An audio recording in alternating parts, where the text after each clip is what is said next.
मैं बिंदु Tiwari, associate professor history, SD government college Beawar. आप फाइनल में आए सभी विद्यार्थियों का मैं इस नए सत्र में स्वागत करती हूँ। जैसा आप सबको पता है, कोरोना महामारी की वजह से आपकी नियमित कक्षाएं नहीं होंगी, तो हम लोग वीडियो के माध्यम से प्रतिदिन आपको व्याख्यान उपलब्ध कराएंगे, जिससे शैक्षणिक कार्य में किसी भी प्रकार की बाधा उत्पन्न नहीं होगी और सुचारू रूप से घर बैठे ही आपकी पढ़ाई चलती रहेगी। जब प्रकोप कम होगा तो नियमित क्लासेस प्रारंभ हो जाएगी। प्रीवियस में भी मैं आपसे मुखातिब हुई थी एक बार फाइनल में, पुनः आपसे मुखातिब हूँ। मैं आपको आपका पेपर 7th पढ़ाऊँगी, जो है भारत का सामाजिक और आर्थिक इतिहास। आर्थिक इतिहास जो है social and economic history of India आप पढ़ेंगे। तो आर्थिक इतिहास के अंतर्गत ब्रिटिश शासन से पूर्व भारत की आर्थिक स्थिति कैसी थी, उसके बारे में हम जानकारी प्राप्त करेंगे। और ब्रिटिश लोग जब भारत आ गए तो उन्होंने क्या परिवर्तन किए, उससे हमारी इकोनॉमी को क्या नुकसान पहुंचा, हमारे क्या उद्योग धंधे थे, रेयतवाड़ी महलवाड़ी व्यवस्थाएं क्या क्या थी, इन सब के बारे में हम आपको इस पेपर में पढ़ना है। पहले देखिए, आप आज हम पढ़ेंगे, आपका यूनिट 2 है।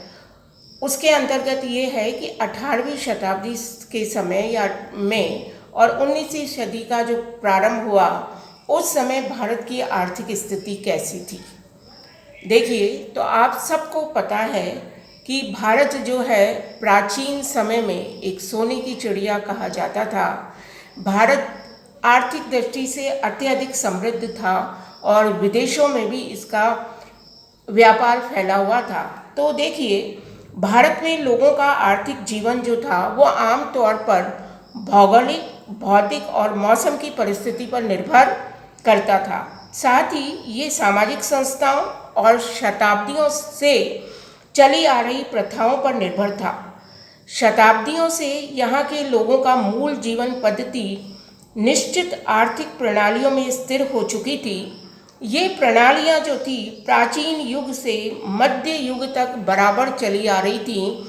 इनमें किसी भी प्रकार का कोई परिवर्तन हमको दिखाई नहीं देता है। इतिहास के लगभग सभी युगों में आर्थिक परिस्थिति में कुछ विरोधाभास नजर आता है। देखिए, भारत इतना बड़ा राज्य था, तो उसमें कहीं पर अत्यधिक पैदावार हो रही है तो कहीं पर अकाल भी पड़ रहा है।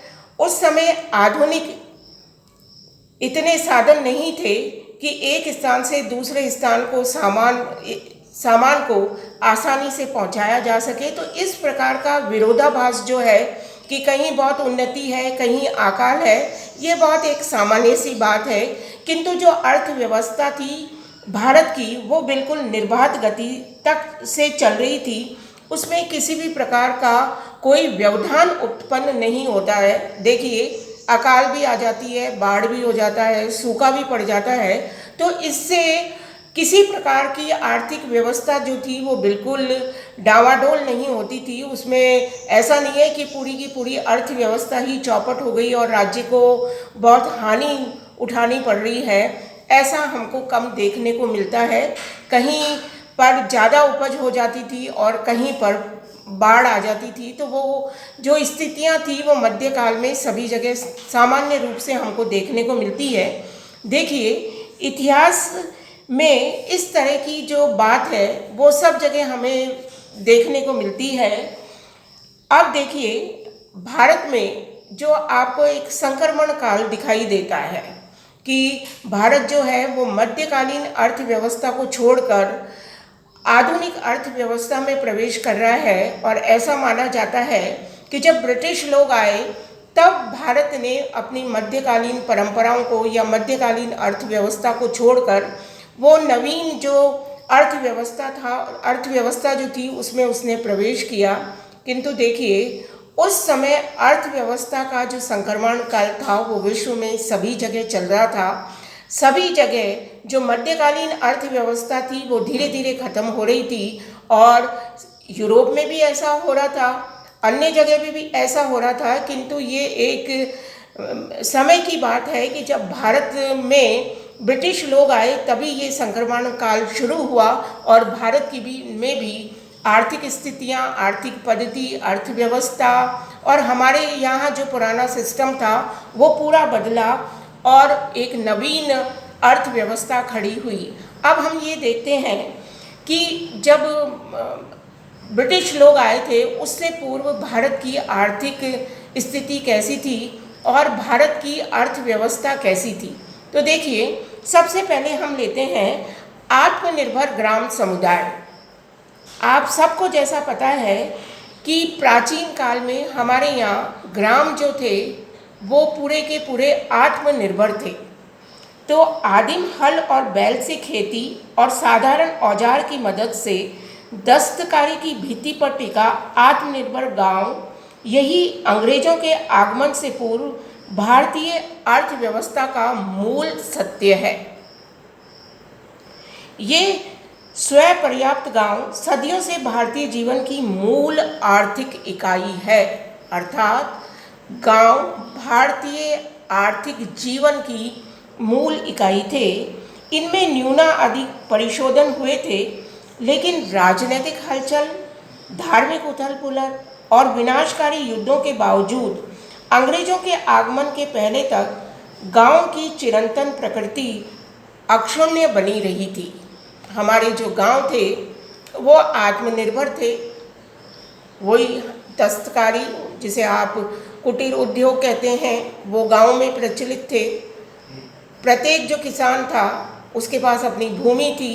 पुराने साधनों से, बैल और हल के माध्यम से वो खेती को जोतता था और उपज लेता था।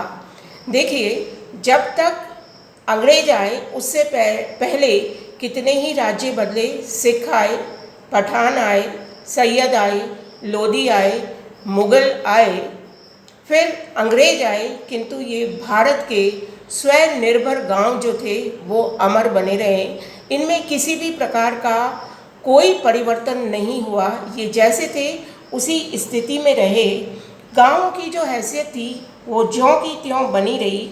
राजवंश बदल गए, राज्य बदल गए, भूभागों का बंटवारा हो गया, नए राज्य आ गए, किंतु आर्थिक इकाई के रूप में हमारे जो प्राचीन गांव थे वो ऐसे के ऐसे ही बने रहे। गांव जो थे वो एक पर्याप्त इकाई थी, आत्मनिर्भर इकाई थी। ग्राम एक, मान लीजिए आप, एक छोटा सा गणतंत्र था जिसके पास अपने ज़रूरत की सारी चीज़ें मौजूद थी। उन्हें किसी भी विदेशी संबंध की से वो लगभग मुक्त था। जहाँ कुछ भी स्थायी नहीं, वहाँ ये स्वतंत्र गणतंत्र गांव अंग्रेजों के आगमन के पूर्व तक अमर थे। राज बदले, क्रांतियाँ हुई, हिंदू, पठान, मुग़ल सब लोग आए, किंतु इन गांव में किसी भी प्रकार का कोई परिवर्तन नहीं हुआ। देखिए, जो ज़मीन होती थी वो पूरे के पूरे गांव की होती थी।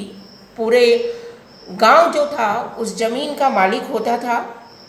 गांव की ज़मीन पंचायत के माध्यम से प्रत्येक किसान को दे दी जाती थी और प्रत्येक किसान उस गांव की ज़मीन को जोतता था। तो इस तरह से ज़मीन का बंटवारा किया गया था गांव में। गांव पंचायतें जो थी वो गांव में प्रमुख स्थान रखती थी। परिवार के सभी सदस्यों के सहयोग से जो किसान था वो खेती करता था और अपनी उपज का कुछ हिस्सा वो कर के रूप में पंचायत को जमा करा देता था और उसी से गांव का सारा कार्य चलता रहता था। लंबे समय तक भारत में यही ग्रामों की स्थिति बनी हुई थी। पूर्ण आत्मनिर्भर और स्वावलंबी जो गांव थे वो भारत की जड़ थी।